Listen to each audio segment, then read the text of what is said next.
जानकारी के लिए हमारे प्रमुख संवाददाता अनूप कुमार सिंह हमारे साथ जुड़ चुके हैं लखनऊ से। अनूप, क्या कुछ जानकारी है? जिस तरह से एक्सप्रेसवे का उद्घाटन किया गया है, कितना महत्वपूर्ण ये एक्सप्रेसवे है? देखिए, लंबे समय से इंतजार था लखनऊ वासियों को, उन्नाव वासियों को और कानपुर वासियों के साथ साथ आप समझिए आसपास के जो भी जिले हैं, हरदोई की बात करें, बाराबंकी की बात करें, अयोध्या की बात करें, सुल्तानपुर की बात करें, ऐसे तमाम जो जिले हैं इस एक्सप्रेस पे सबको लाभ, क्योंकि कानपुर जो है औद्योगिक शहर है।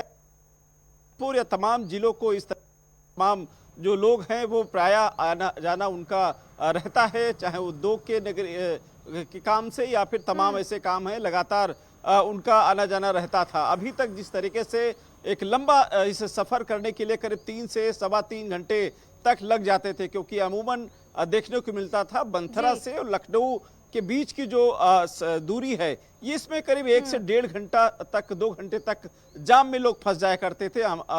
प्राय ये भी देखने को मिलता था कि जो एयरपोर्ट जाने वाले यात्री हैं उनको भी कहीं ना कहीं इस जाम की मशक्कत का सामना करना पड़ता था और उनकी फ्लाइटें भी छूट जाती थी। इस जाम से निपटने के लिए उत्तर प्रदेश की राजधानी लखनऊ के लोकप्रिय सांसद और देश के रक्षा मंत्री ने इस बात को पहल की। नितिन गडकरी उनसे मुलाकात किया और जिस तरीके से इस पूरे मामले पर सभी केंद्रीय नेतृत्व लगा करके उत्तर प्रदेश सरकार का सहयोग रहा और आज वो दिन आ गया जो कि जनता के हाथों में लखनऊ कानपुर एक्सप्रेस वे है आज से सौंप दिया गया है। औपचारिक वहां उद्घाटन ऐलान के बाद वहां से देश के रक्षा मंत्री, सड़क परिवहन मंत्री नितिन गडकरी और मुख्यमंत्री योगी आदित्यनाथ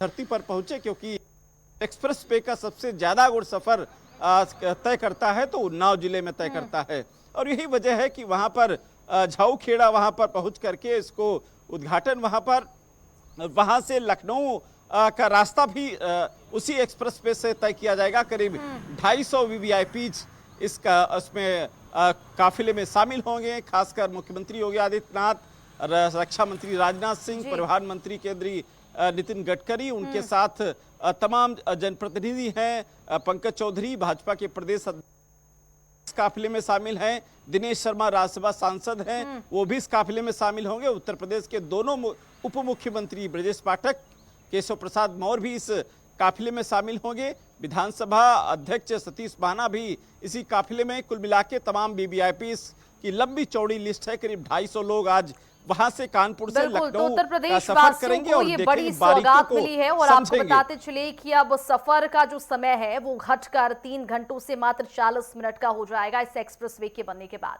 हमारे साथ जुड़े रहिएगा अनूप, रुक करेंगे आपका दोबारा से। फिलहाल हमारे साथ कानपुर से राजीव वर्मा भी जुड़े हुए हैं, उनका रुक कर लेते हैं। राजीव, जिस तरह से कानपुर लखनऊ एक्सप्रेसवे का उद्घाटन हुआ है, इससे कानपुर लखनऊ एक्सप्रेसवे के दोनों शहरों के बीच का सफर मात्र 3 घंटे से घटकर अब 40 मिनट की हो जाएगी। कानपुर वासियों को कितनी सहूलियत इससे होगी? देखिए, आपको बता दें कि कानपुर वासियों के लिए ये जो इंफ्रास्ट्रक्चर का तोहफा मुख्यमंत्री योगी आदित्यनाथ जी ने दिया है, ये बहुत ही कारगर साबित होगा। हालांकि क्योंकि कानपुर से लखनऊ के बीच का जो सफर था वो लोगों को कई घंटों के मशक्कत के बाद पूरा होता था और इसमें कई जगह ऐसी है बीच में जहां पे उन्हें जाम का सामना करना पड़ता था। लेकिन अब इस हाईवे तक पहुंचने के बाद, जैसे एक्सप्रेस वे तक पहुंचने के बाद, उनको ये सफर काफी छोटा हो जाएगा और वो उस सुविधाजनक और आरामदेह सफर का लाभ उठा सकेंगे।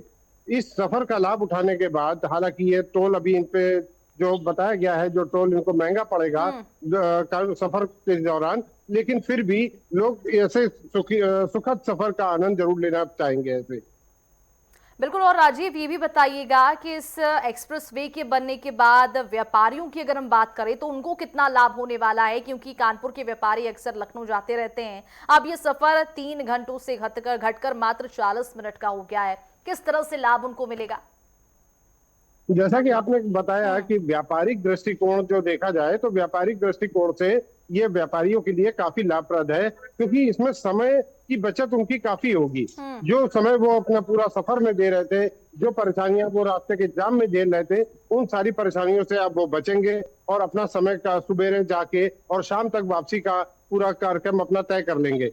कई बार ऐसा होता था कि कई बार सुबेरे उन्होंने सफर शुरुआत करी लखनऊ के लिए, और वहां पहुंचने के दौरान कई बार बीच में ऐसा होता था कि जाम, काफी घंटों का जाम लगता था, सफर में उनको थकान होती थी। फिर वहां जाके उनको कुछ देर आराम किया, उन्होंने व्यापार अपना सौदे जो तय करने वो सौदे तय किए, मार्केट घूमे, फिर शाम को निकलते वक्त फिर आए, फिर उनको जाम का सामना करना पड़ा। अब इन सब चीजों से उन्हें तसल्ली बख्श सफर का मौका मिलेगा और वो आराम से अपने सफर को पूरा कर सकेंगे इस तोहफे के बाद। बिल्कुल, तो कहीं ना कहीं सभी वर्ग को इस तोहफे के बाद लाभ मिलने वाला है। वापस से आऊंगी राजीव आपके पास, फिलहाल हमारे साथ लखनऊ से प्रमुख संवाददाता अनूप जुड़े हुए, उनका रुख करूंगी। अनूप, जिस तरह से एक्सप्रेसवे का निर्माण हो चुका है और आज उद्घाटन भी यहाँ पर हो गया है, इस एक्सप्रेसवे की खासियत अनूप बताइएगा। देखिए, इस एक्सप्रेसवे को अगर बारीकी अगर समझा जाए तो हालांकि टोल की बात कर रहे थे हमारे सहयोगी, करीब 275 रुपया एक तरफ का टोल पड़ेगा। आज के दिन पूरी तरीके से फ्री है, कल से संभवतः टोल लगना शुरू हो जाएगा। आप समझिए तकनीक से जुड़ा हुआ है, एआई का इस्तेमाल किया गया है। हर अगर कोई बीच में कोई दुर्घटना हो जाती है तो एआई के जो कैमरे होंगे वो तुरंत सूचना देंगे कि फला जगह पे ऐसी दुर्घटना हो गई है। तो ये एआई का इस्तेमाल किया गया है। दूसरा, कम समय में यानी करीब 40 से 45 मिनट में आप 63 किलोमीटर की यात्रा कर सकेंगे।